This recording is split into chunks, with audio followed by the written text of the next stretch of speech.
Bismillahirrahmanirrahim. Assalamualaikum warahmatullahi wabarakatuh.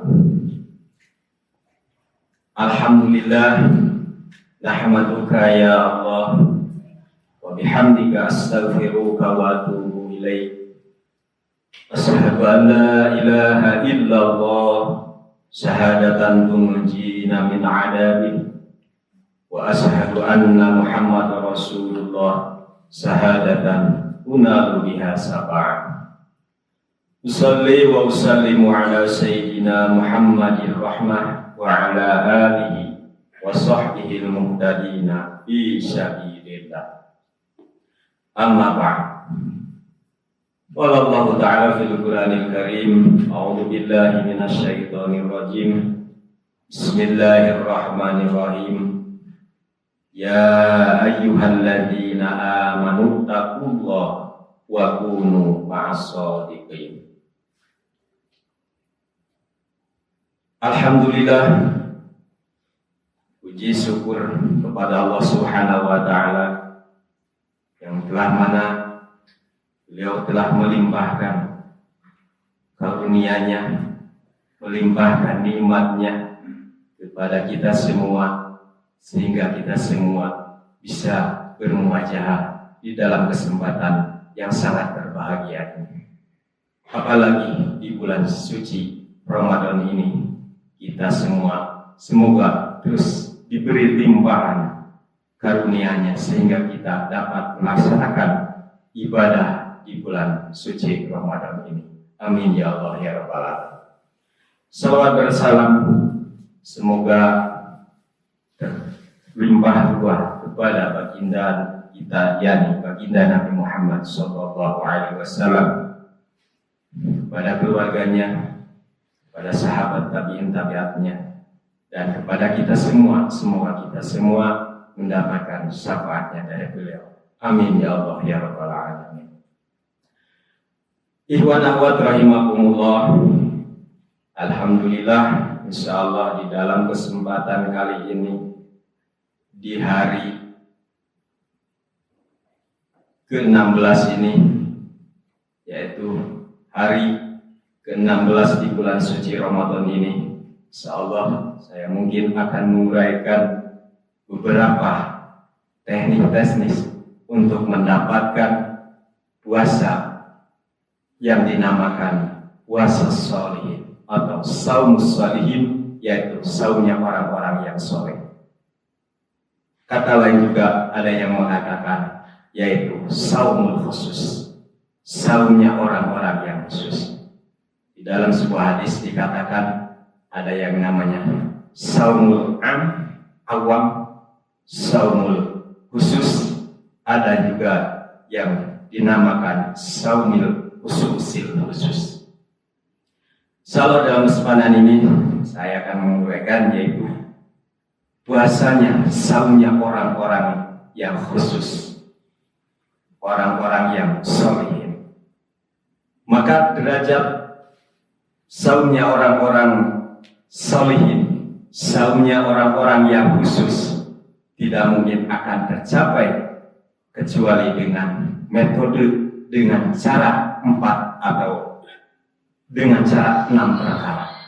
Imam Ghazali mengutip dalam kitab Ihya Ulumuddin bila mengatakan yaitu ada 6 cara teknis untuk kita mendapatkan derajat puasanya orang-orang yang sholihin atau orang-orang yang khusus. Di dalam kitab Ihya Ulumuddin ada 6. Satu yaitu teknis cara untuk mendapatkan derajat puasa-puasa orang yang sholihin, yaitu diantaranya Ghaddul Bashari wa kafihi anil ibtisa'i fin nadri ila ma yadumu wa yafrahu wa illa kulum yastaghillu qalbi wa yulhihi an dzikrillah. Pertama, kita harus menjaga pandangan kita dari setiap perkara yang diharamkan, dari setiap perkara yang tidak dibolehkan oleh syariah. Pandangan kita ketika kita berpuasa, kita menjalankan ibadah puasa, baik di malam atau di siang hari Ramadan, maka pandangan kita selalu bisa dijaga dari pandangan-pandangan yang akan menimbulkan gagalnya hakikat yang nama puasa sholihin. Maka oleh dari itu, jagalah pandangan kita, jangan sampai pandangan kita melihat hal-hal yang tidak diperbolehkan. Andai kata kita sekali melihat, maka langsung kita berpaling.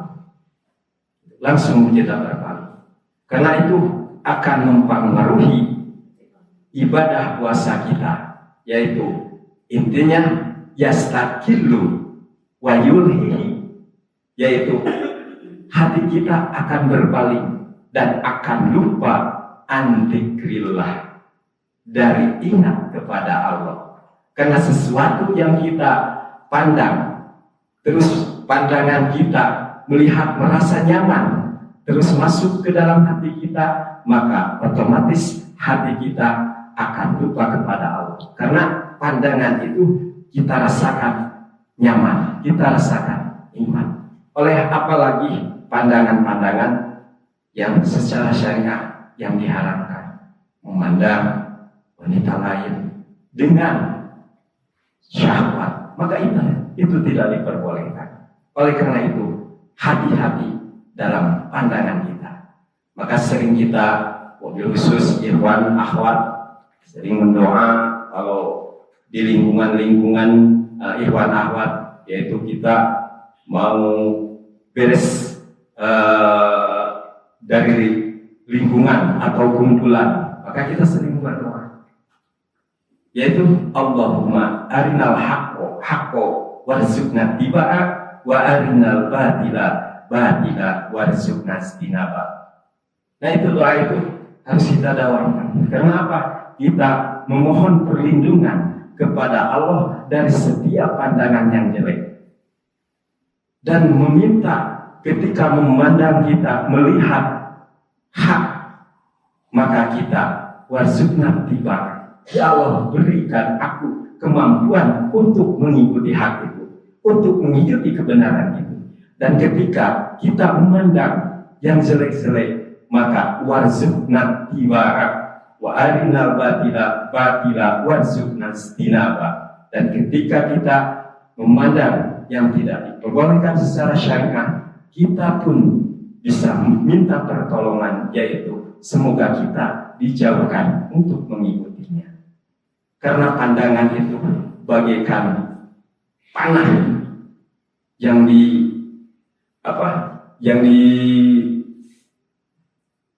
dipusulkan dari pusulnya, yaitu pandangan untuk melihat sesuatu, yaitu pandangan yang diharamkan, maka pandangan kita akan dibarengi oleh pandangan ini. Sehingga ketika kita memandang sesuatu yang diharamkan terus masuk ke dalam kalbu kita, kalau kita tidak berpaling, maka otomatis kita akan terjerumus kepada yang namanya dosa. Oleh karena itu, kita harus berhati-hati dalam setiap pandangan kita, dalam setiap penglihatan kita. Maka jagalah pandangan ini. Lebih baik ayo kita membanyak melihat yang dapat memberikan suatu faidah untuk kita. Melihat Al-Quran, membaca Al-Quran, melihat bertafakur dengan mata kita, melihat alam yang ada di sekitar kita. Maka insya Allah dengan pandangan kita, pandang kalbu kita akan terbuka. Apalagi tadi disebut, yaitu yulhi an-dzikrillah. Yang dikhawatirkan yaitu kita lupa kepada Allah Subhanahu wa Ta'ala. Karena pertama manusia terjerumus ke dalam dosa, yaitu manusia itu lupa kepada Allah Subhanahu wa Ta'ala. Maka dari itu, ayo kita semua terus untuk menjaga, merasa pandangan kita, supaya pandangan kita tetap terjaga, tidak terjerumus, tidak melihat hal-hal yang tidak diperbolehkan, oleh agama. Yang kedua, teknis yang kedua, Imam Ghazali mengatakan mengutip, yaitu hifdzul lisani minal kibri wal gibati wan namimati wal fahsai wal zafai wal husumati wa aljamahu sukuti wasublihi bidikrillah.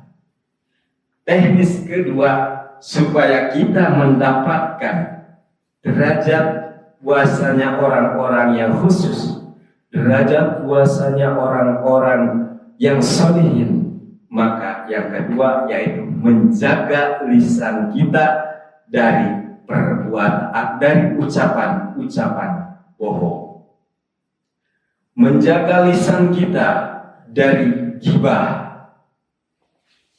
menjaga lisan kita dari membicarakan kejelekan orang lain, wan namimah, dan menjaga lisan kita yaitu untuk mengadu domba. Datang ke sini, datang ke sana, kemari, kita membicarakan suatu kejelekan orang lain, terus dilaporkan ke sini, dari sini dilaporkan ke sini lagi, sehingga terjadi kericuhan, terjadi khusumah, saling padu memadu, maka itu tidak boleh. Itu akibat lisan kita. Wal fasa, yaitu berbicara dari jelek, dari kotor, wal zafa, dan keras, kasar, wal husumah, dan permusuhan. Nah, oleh karena itu, raksalah, jagalah lisan kita supaya tidak berbuat atau tidak mengucapkan hal-hal yang mengunsur kepada kebohongan. Karena kita wabil khusus sebagai ikhwan akhwat thariqah Qadiriyah Naqsabandiyah tahu kan, di dalam Manqubah itu Tuan Syekh Abdul Qadir Jailani bahasa Sunda mau tetegan anjir tetegan kami alaiya yaitu kami tidak suka berbohong. Jadi Tuan Syekh Abdul Qadir Jailani tidak pernah berbohong, sehingga dari dia tidak pernah berbohong, jujur, amanah, maka dengan cara itu beliau bisa mengislamkan sampai 60 perahu. Masya Allah, itu adalah hikmahnya kita bicara yang jujur. Maka apalagi di bulan suci Ramadan ini, kita jangan sampai sekali-kali berbuat kebohongan, baik di dalam lingkungan kita, baik di dalam keluarga kita, baik di dalam bertetangga. Maka jagalah lisan kita, hati-hati supaya kita tidak bicara berbohong.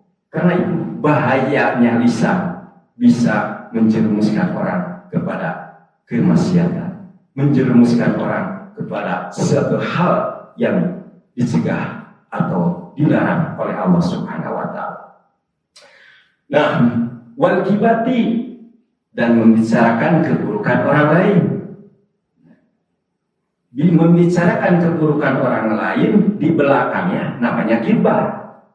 Membicarakan keburukan orang lain di depannya itu syamah. Bahasa Sunda menyarekan gitu. Nah, jelas itu dua-duanya tidak diperbolehkan, apalagi di bulan suci Ramadan ini. Kita jaga ucapan kita, lisan kita, lidah kita supaya tidak terjerumus kepada yang namanya ghibah. Kadang-kadang kita berkumpul-kumpul, tidak terasa ghibah itu, membicarakan jelek orang lain. Ngobrol-ngobrol, setan langsung memalingkan obrolan kita kepada sesuatu hal yang akan membicarakan kejelekan orang. Akhirnya terus ghibah. Maka itu ghibah itu berbahaya. Dari itulah hati-hati lisan kita, jangan sampai kita terjerumus ke dalam namanya ghibah. Sebab itu sangat berbahaya sekali, apalagi di bulan suci Ramadan itu. Ini bisa menggagalkan apa yang dinamakan derajat-derajat puasanya orang-orang sholihin, atau derajat-derajat puasanya orang khusus.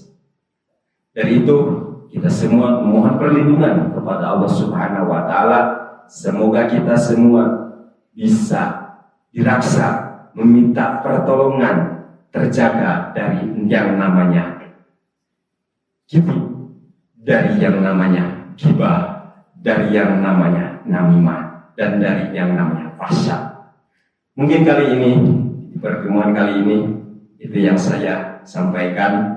Mohon maaf atas segala kekurangan. Insya Allah lain kali atau lain waktu, insya Allah kita bertemu lagi. Wallahu muwaffiq ila aqwamit thoriq. Wal 'afwu minkum. Wassalamualaikum warahmatullahi wabarakatuh.